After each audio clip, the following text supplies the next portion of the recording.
38 years ago, God, by His grace, took me out of darkness and brought me into His wonderful light. And I've been a member of this church now for 38 years. And I've had my good times and I've had my bad times. And I have had some experiences that I don't wish upon anyone. And I had some experience I wish everybody had as well. And I thought today I'd talk a little bit about God, about what He's like, and talk a little bit about my experience and how I see things. Because we're living in very interesting times, very hard times. And I believe very soon we're going to have to make very, very important decisions. So what does it mean to know? Well, what do we need to know? It's okay. It's just, I'm used to being bumped around. You fold it one more time. I'm a furniture maker, so this is a fix. Thank you. Solved. To know, what do we need to know? What's the most important thing that we could possibly need? I don't know whether you can see that. This was just 2.5, 3 weeks ago when I was in Germany. And Germany is a very interesting country. I was born as a German, but I was born in South Africa. So I have a little stamp on my side which says made in South Africa. That changes things a lot. The Germans are very up and down, straightforward, very time orientated. Everything has to be absolutely exact. If the train leaves at 2 minutes past 2 and you're standing in the door, there's two of you. One falls inside, the other half outside, because that door will close because that's when it leaves. Now, the mindset, it starts when everybody's there.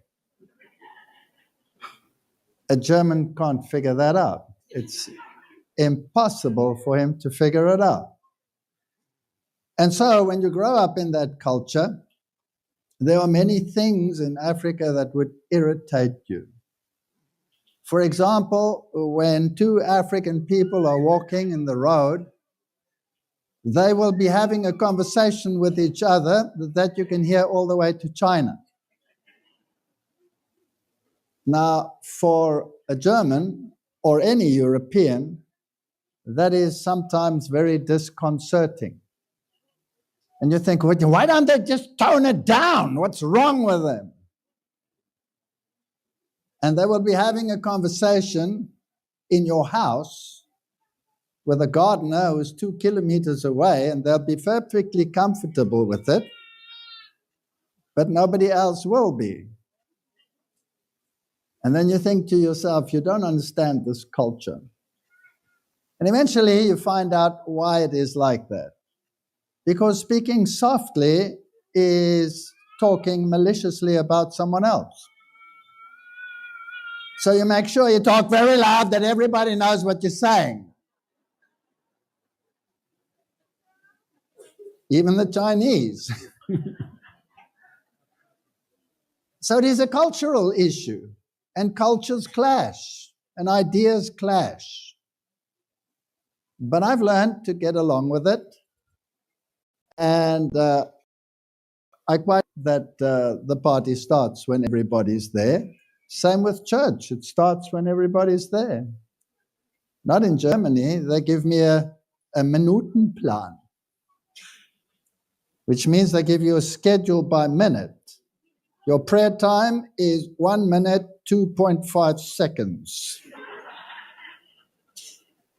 I come from Africa, I destroy those things. You should see their faces. They don't even know what to do. They totally fall apart. if you mess up their time schedule. So we have these cultural differences, and then we have some names that are the opposite. In the language of Germany, if you are very generous and very kind, you have a large heart. That's also the case in English. If you are very kind and very sensitive, in my country, you have a small heart. She has a tiny little heart. That means she's so sensitive and so kind and so sweet. So if you get to Germany and you said, that person, because you're used to this culture and this language, you say has such a small heart that everybody's livid. How dare you be so inconsiderate and mean? So we often talk past each other, don't we? That's my point. We talk past each other. And now we're in this crucible which is called the church. And here we sit in the crucible. And we have all these nationalities because every tribe and tongue and people is in this church, right? And the cultures come from such vast backgrounds and differences. And then we have those that are very staunch in their beliefs. This is how it has to be. And never do you deviate from the path. And then you have those that are, just like the Italians, totally relaxed. If the party starts at 8 and you arrive at 8, the host has a nervous breakdown because she's still in her slippers and curlers. You don't come early, you come at least an honorable hour late. So that's how it works in cultures that you mix. And the Lord saw fit to throw us all into one pot and said, now see if you can get along. Sometimes it's fun and sometimes it's no fun at all. So in Germany, I've had a lot of experiences that have sort of, not exactly been pleasant experiences. For example, I'm banned to speak in German churches. I'm not banned to speak in any other churches.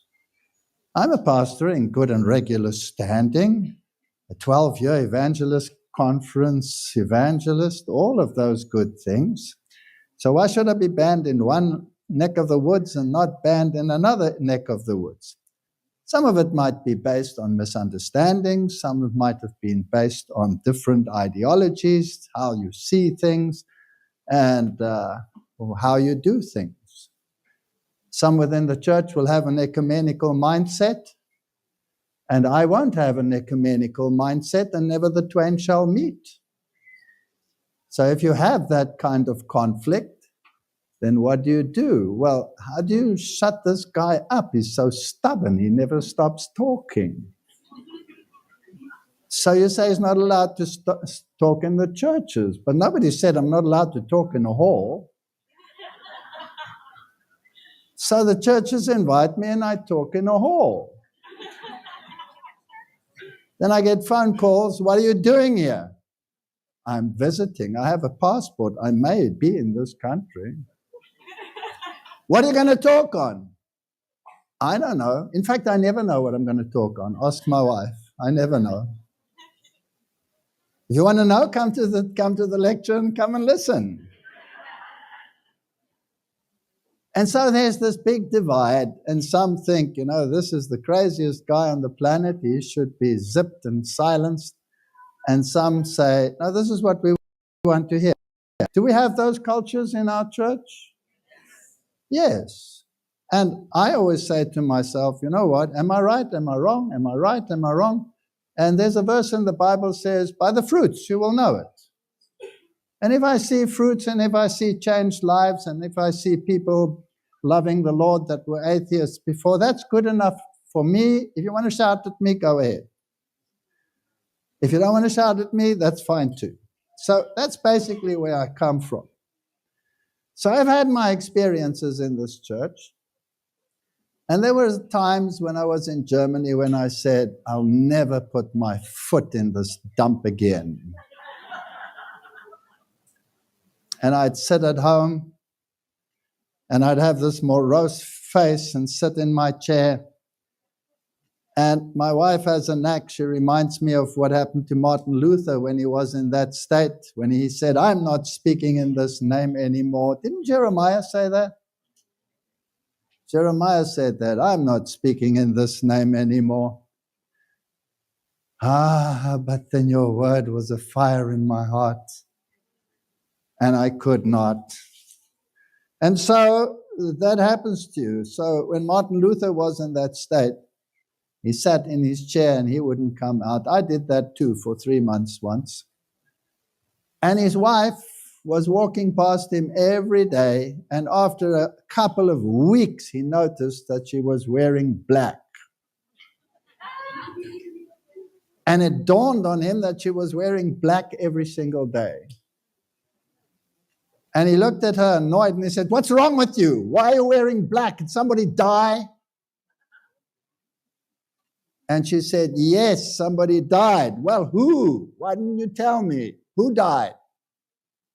And she said, God died.